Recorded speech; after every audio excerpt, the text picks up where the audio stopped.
You need people like me.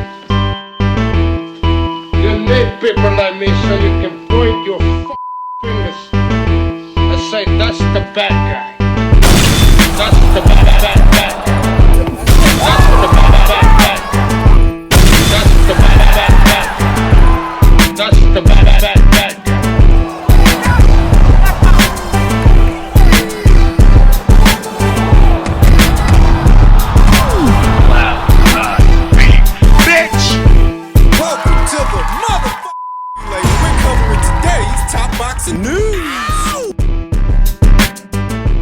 Okay, we'll start with this. It would seem that IBF lightweight champion of Brazil, Beatriz Ferreira's next fight is already lined up. Brazil versus Uruguay. Her spat in Brazil. South American Women's Strength steps into the ring at Spat and Fight Night, September 27th, live at the Globe, 10 p.m.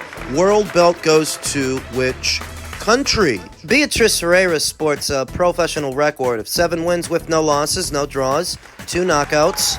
To veteran fighter Maira Moneo of Uruguay, who sports a professional record of 16 wins with 2 losses, no draws, 3 knockouts, having never been knocked out in 18 professional fights, more than double the fights that Beatriz Ferreira has, though not double the talent. The pedigree, the ability. Aesthetically, this fight is likely going to be a repeat of Maira Moneo's fight with Caroline Dubois last year in August, as there are similarities between how Caroline Dubois fights a fight and how Beatriz Ferreira fights a fight. This fight, stylistically, is basically that fight all over again.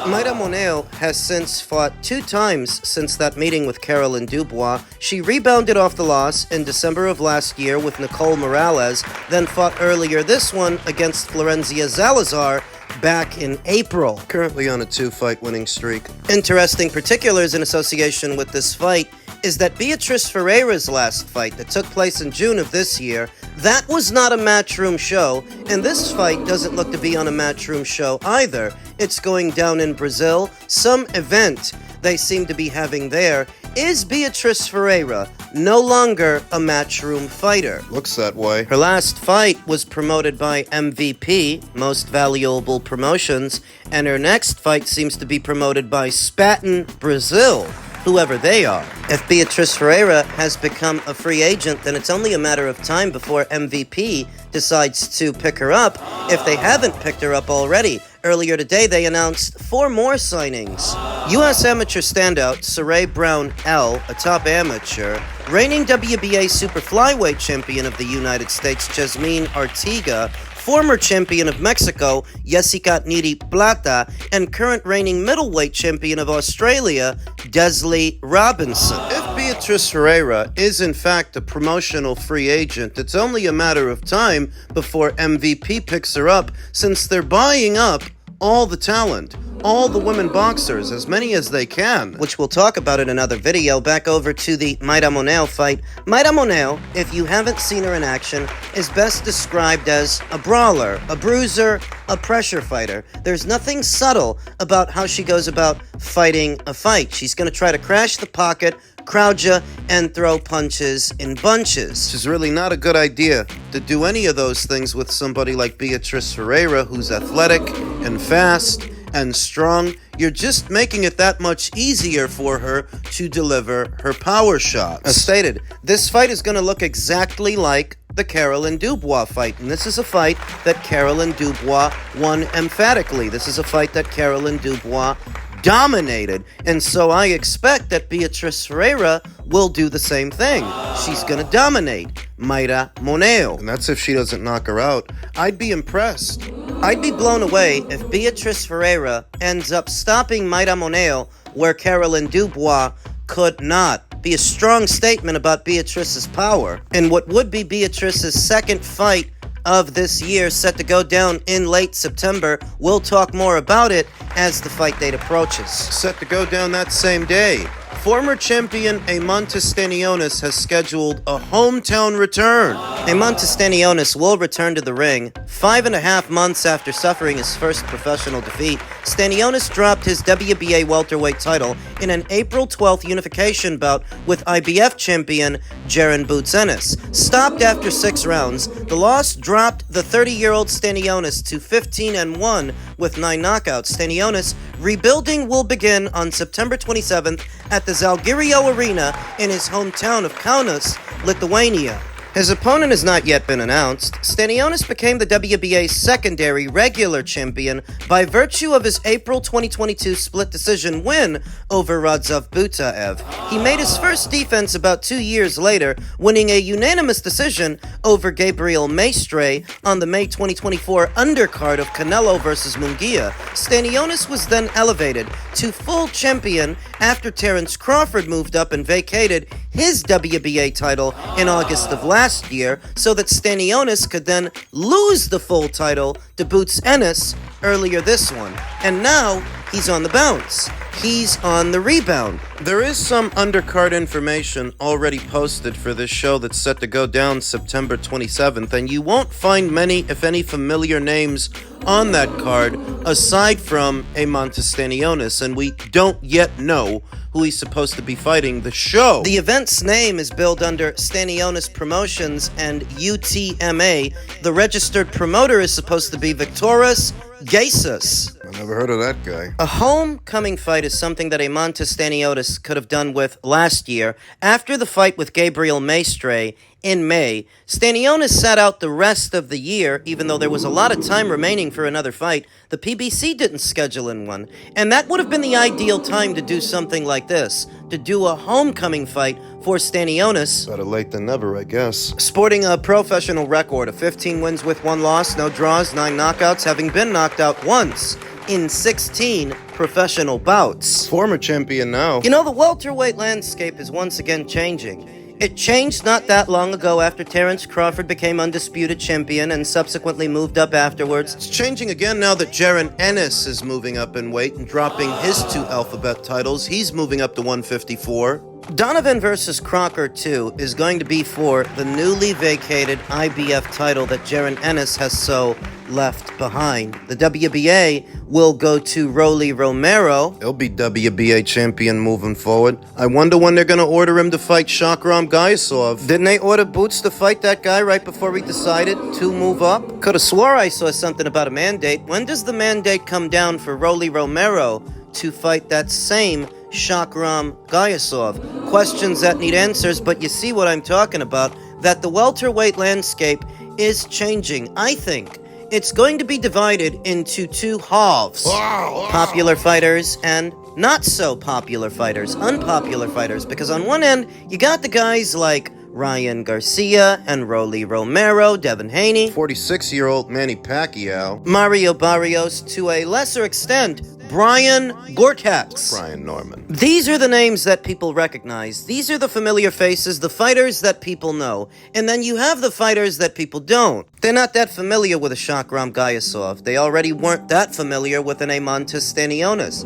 Boxing fans in the UK might be a bit more familiar with either Paddy Donovan or Lewis Crocker, but here in the United States, those 2 fighters are largely unknown. And this is how it's going to be. The welterweight division will be divided into 2 halves. The guys that people actually recognize, the names that they actually know. Don't expect any of them to fight with the guys that people don't. Your Ryan Garcia, your Rolly Romero. It's going to be a shit show. It's going to be a disappointment like it has been for the last year and a half, close to 2 years or so, and somewhere in there, still fighting for relevancy, is a fighter like Eimantas Stanionis, who I think should probably avoid trying to go up either the WBA route or the WBC route. They're not going to do you any favors. Go up the WBO and IBF routes and you stand a better chance of actually fighting for a title. They won't just leave you in limbo, somewhere in their ranked standings. If you fight in the right eliminators and you win your fights, you'll get your shots. Just something to think about now that Eimantas Stanionis is on the mend, on the bounce, and on the rebound, on the way back to the winner's bracket. Upstairs in men's junior middleweight news, initial reactions to the potential Ennis versus Josh Kelly fight are not encouraging. A Twitter user that goes by the name Atlian Trader said, "This dude doesn't want any real smoke, man. Eddie Hearn fighters get pampered." He seems to have expanded this critique to every fighter in the Matchroom stable. That I don't agree with. Eddie Hearn doesn't shy away from matching his fighters tough. Sometimes he's actually been criticized for it. It's a bit of a short-sighted criticism, because Boots is taking it easy doesn't mean that every matchroom fighter in the stable is or has been taking it easy. Still, this Josh Kelly fight doesn't satisfy what people want from Boots, least of all when he turned down a Virgil Ortiz fight.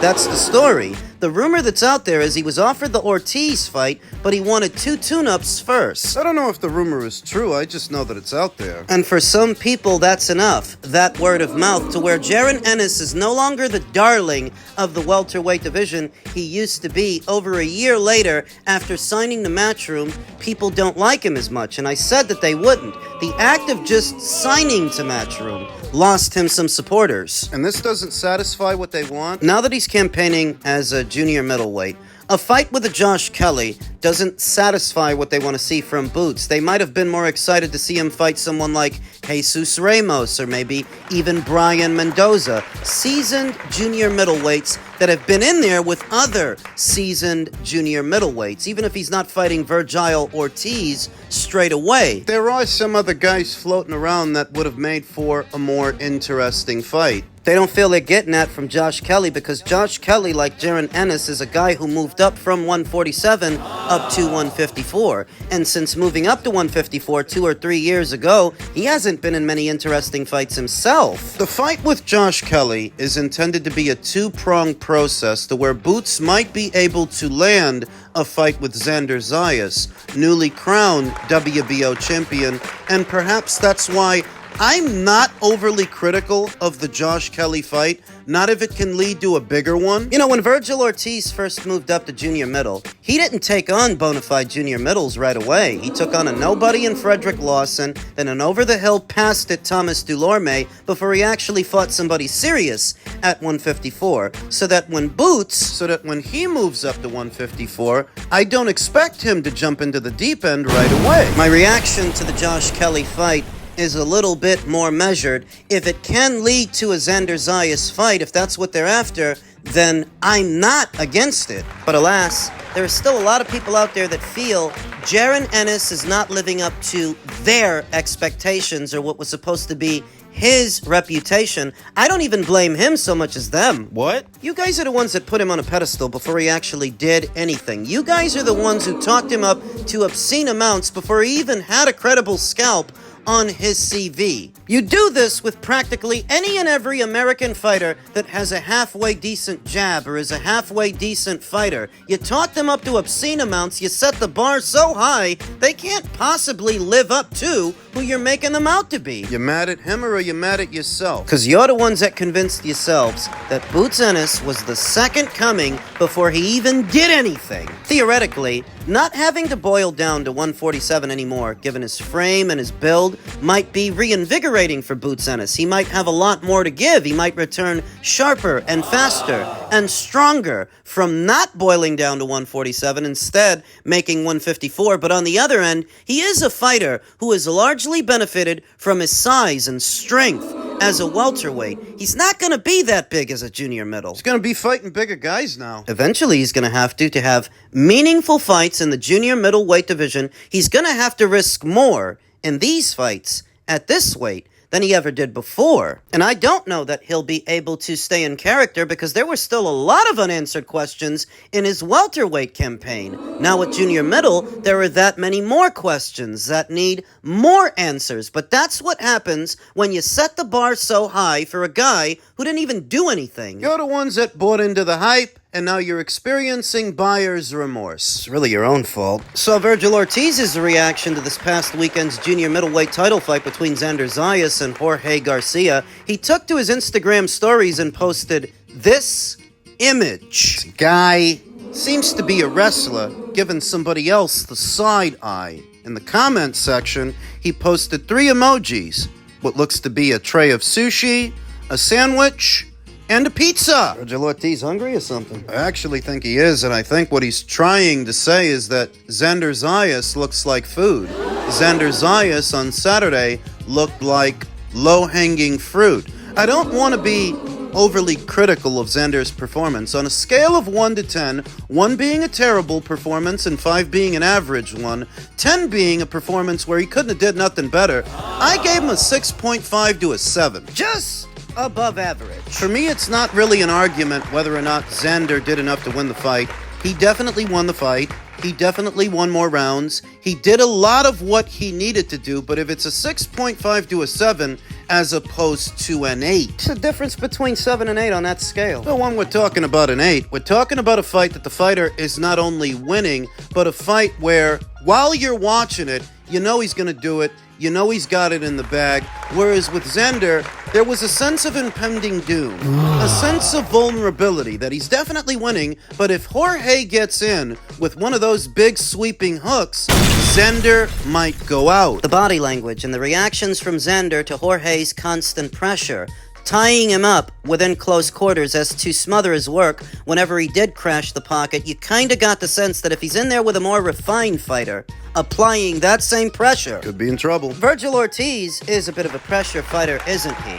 Though his punches are a lot more tight and a lot more compact. His fundamentals are a lot better than what you get from a Jorge Garcia. He throws defensible hooks, defensible punches. And this fight is now becoming more and more of a conversation. Vergil Ortiz versus Xander Zayas. I'm not convinced that this fight happens at 154. I believe they will fight, but it'll be over a year from now, perhaps down the line at 160, when they both move up. Though for the sake of Vergil, I'd say the sooner the fight happens, the better. The more it favors Vergil. Even though Vergil has not been at junior middleweight as long as Xander Zayas, you could argue that his 2 wins over Sergey Bohachuk and Israel Madrimov are wins over better fighters than any fighter Xander has fought. You think Vergil has a better resume? I think Sergey and Israel are better fighters than any fighter that Xander has fought.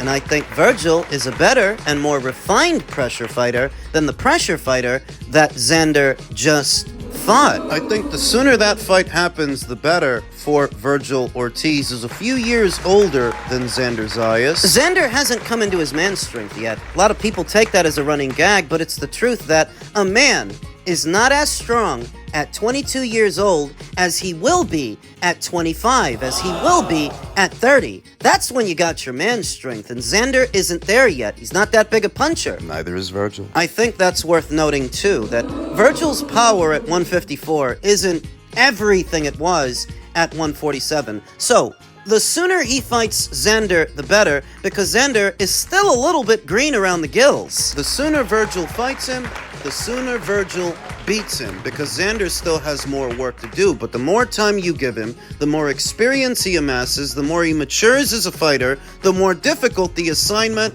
will become. Right now, it's a fight I favor Vergil to win. If it were next. The problem is, it's not next. I don't think it's next. I don't think it happens after next. I don't think it happens until they're both at 160. A lot could happen in between now and then. Vergil seems to have his eyes on a Xander Zayas fight. That's the message I think he was trying to get across, but alas, I don't think we're on the eve of that fight.